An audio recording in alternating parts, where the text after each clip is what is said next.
second speaker. So, Bapak dari Syukur.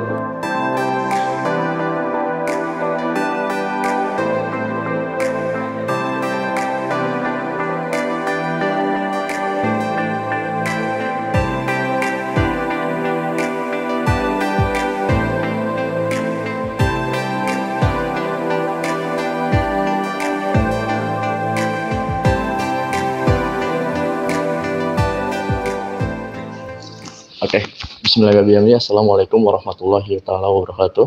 Selamat sore, pemirsa Sinar 5 TV. Saat ini saya sedang berada di Masjid Besar Istiqlal, Jakarta, dalam rangka acara ICIS bersama Stai Al-Hidayah Al-Asimiyah. Selamat sore, Ustaz. Waalaikumsalam. Waalaikumsalam. Sore. Mohon izin bertanya, Ustaz, di dalam acara ini.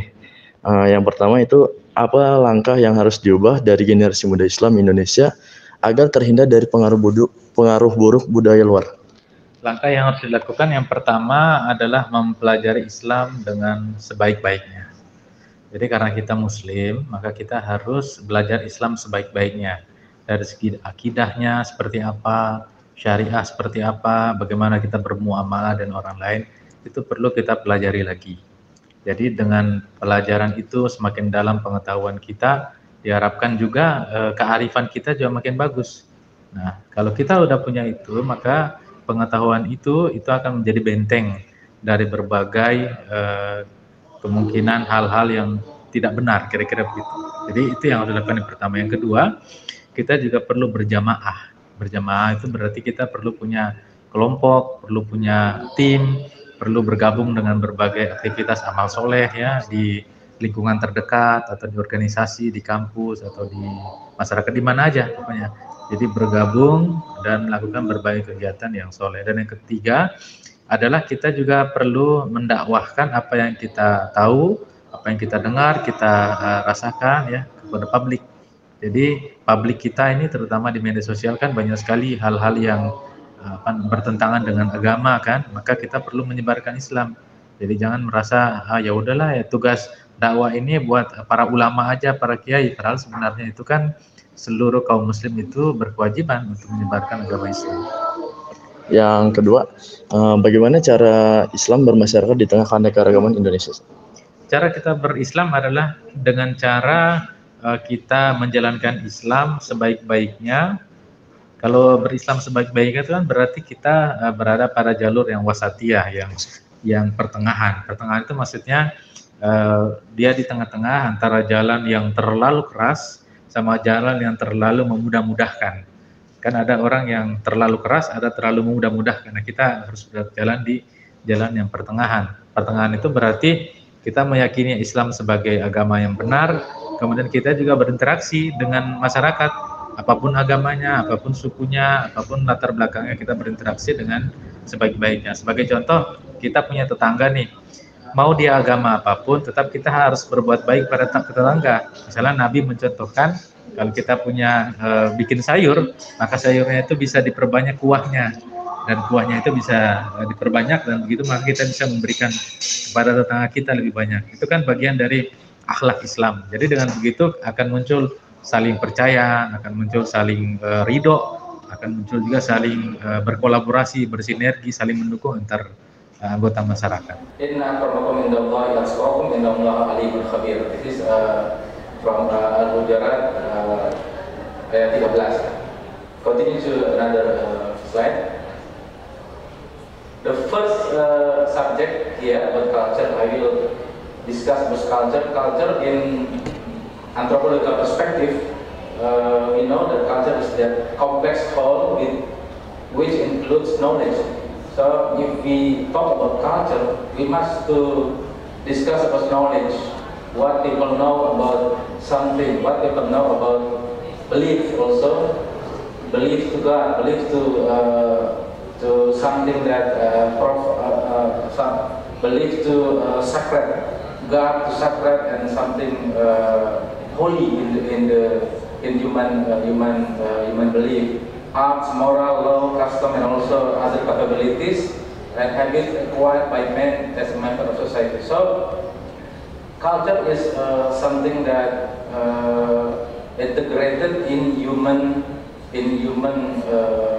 daily life, and we have a culture. We have a culture because of we are a member of society. For example, we are from Betawi culture. We know Betawi culture about Betawi culture as a system of thought, how to think, how to feel, how to say, how to be Betawi people. We know that about because of socialization. We get socialization from our parents. The first process is learn. People learn about culture. People learn about culture. For example, if we want to make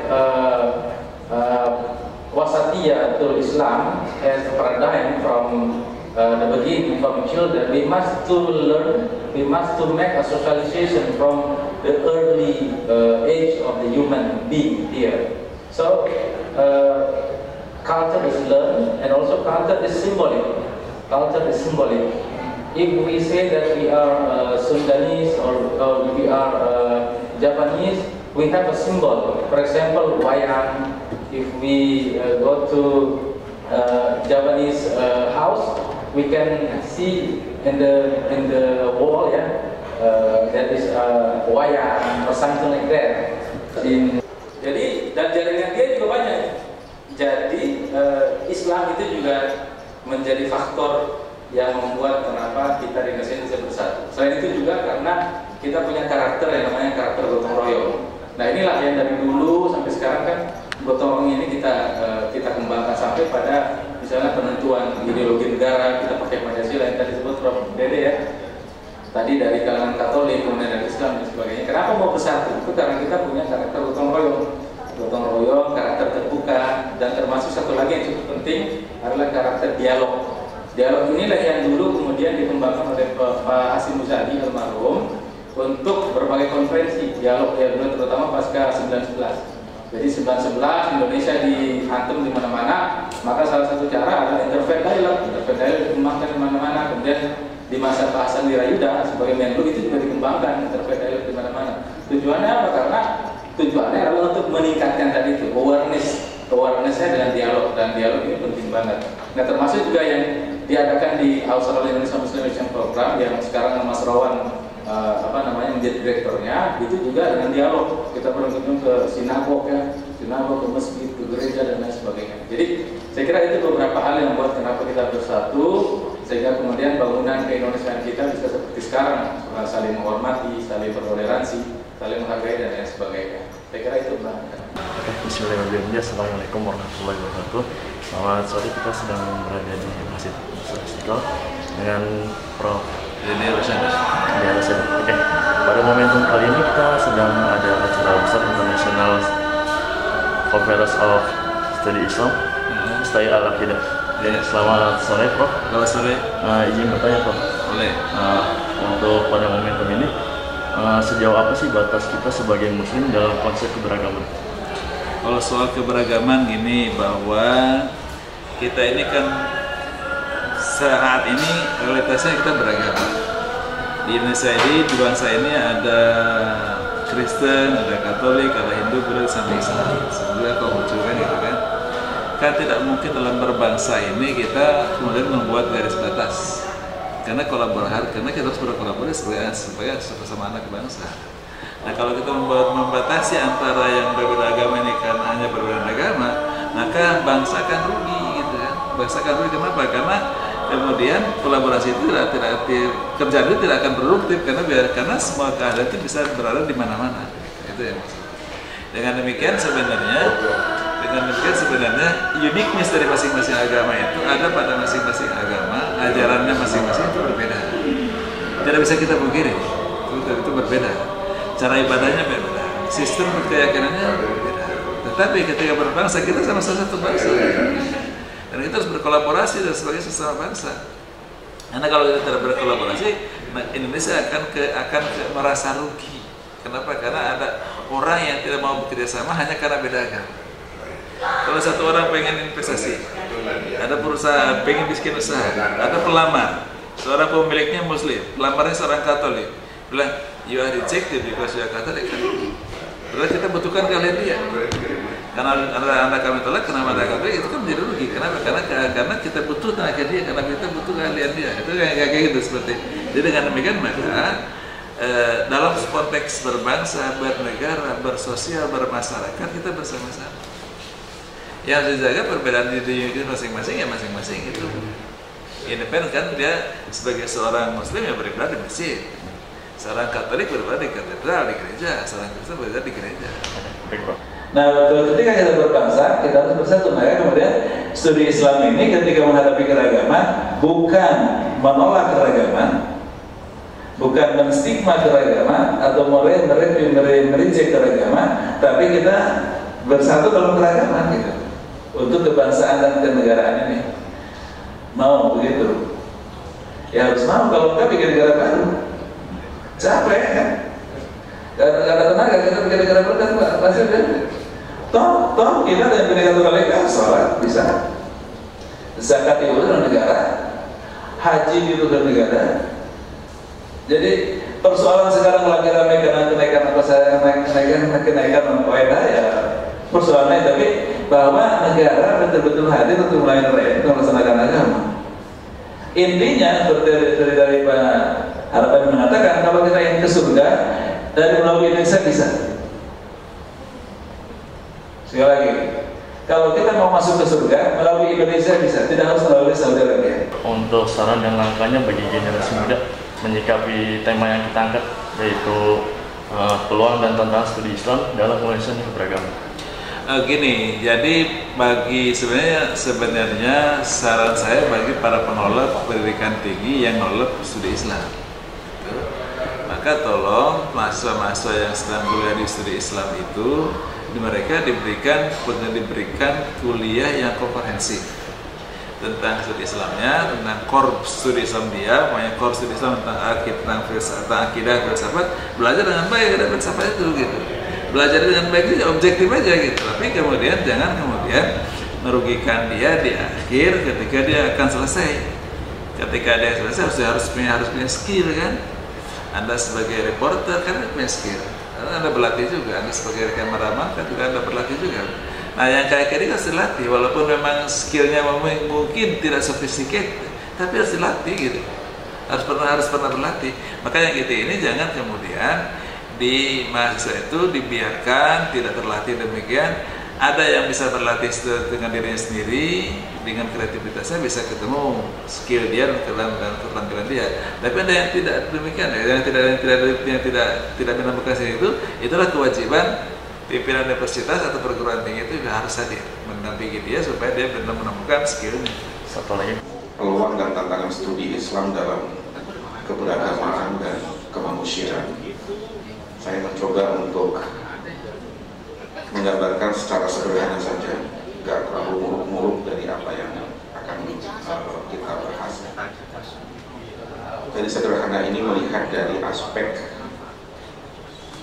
keberadaan Indonesia di kancah dunia. Kalau kita lihat Indonesia itu sebagai pasar, sebagai tempat orang jual beli, ibaratnya adalah yang pertama sebagai pasar ekonomi. Karena posisi Indonesia yang menempati posisi strategis di dunia, bahkan nanti tahun 2045 diperkirakan sebagai negara kekuatan ekonomi keempat tahun 2045 setelah Amerika, China, India, dan Indonesia.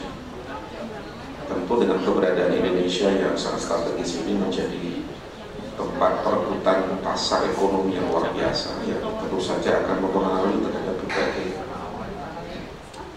eskalasi sosial budaya. Yang kedua, Indonesia sebagai pasar ideologi. Banyak kepentingan ideologi luar yang menjadikan Indonesia sebagai tempat pertarungan. Saya dulu pernah sebagai kabak kerjasama luar negeri. Kabak kerjasama luar negeri itu sebagai salah satu dari pintu gerbang NKRI, karena akan memberikan rekomendasi orang asing yang ingin tinggal di Indonesia. Dan saya mengatakan, mungkin apa bahwa ribut mulu, ini gara-gara agama. Akhirnya agama jadi sama. Nah, disinilah tugas kita perguruan tinggi itu bagaimana mampu untuk mencerahkan kepada kalangan generasi milenial maupun generasi Z, ya, supaya agama itu mampu dijadikan sebagai pedoman, sebagai inspirasi, tetap pada tingkat yang dibenarkan oleh ajaran-ajaran pokoknya. Nah, masalahnya kadang-kadang kita ini terpaku oleh urusan-urusan yang sifatnya lokal, urusan yang sifatnya pragmatis yang mudah diadopsi. Oleh karena itu tugas kita adalah bagaimana mengembalikan spirit keagamaan. Spirit agama ini menjadi yang mampu untuk membangkitkan kebangkitan kita sebagai umat Islam yang sebenarnya sudah pernah dicontohkan di abad pertengahan, abad 7, abad 8 yang luar biasa.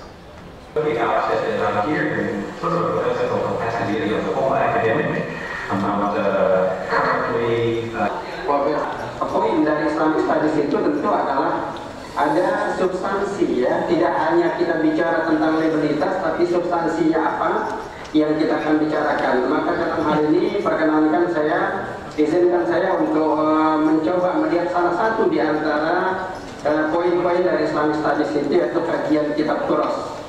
Jadi untuk dimaklumi oleh Prof. Billy dan kawan-kawan yang ada di sana bahwa kami di Brunei dipercaya untuk mengarsiteki atau menggawangi bagaimana perjalanan kitab-kitab Turas Melayu yang ada di Nusantara. Ya, insya Allah nanti Prof. Billy akan banyak bicara tentang ini.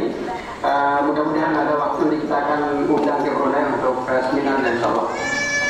Baik, di antara kitab Turas itu adalah kitab Ayyuhal Walad, ya, yang ditulis oleh Imam Al-Ghazali. Kalau kita lihat kitab ini sekali, tentu adalah pertanyaannya. Pertanyaannya adalah kalau kita ingin mencoba mempelajari lalu kemudian mempraktikkan Islamic Studies dalam kehidupan kita masing-masing, maka 3 pertanyaan utama yang perlu kita jawab bersama, yaitu min aina, limadza wa ila aina. Jadi saya kira ini merupakan soalan, kalau bahasa Brunei soalan, pertanyaan yang paling asas dalam kehidupan kita untuk memahami teks yang ada di dalam kitab Turas maupun teks kehidupan kita yang di dunia ini. Min aina tentu jawabannya adalah dari mana, soalannya jawabannya adalah min Allah. Jadi kalau kita semua sepakat bahwa kita semua berasal dari Allah, maka tidak ada. Untuk Masjid Istiqlal, pada dibangun Masjid Istiqlal. Boleh tuh makanya teman-teman sekalian, Bapak Ibu.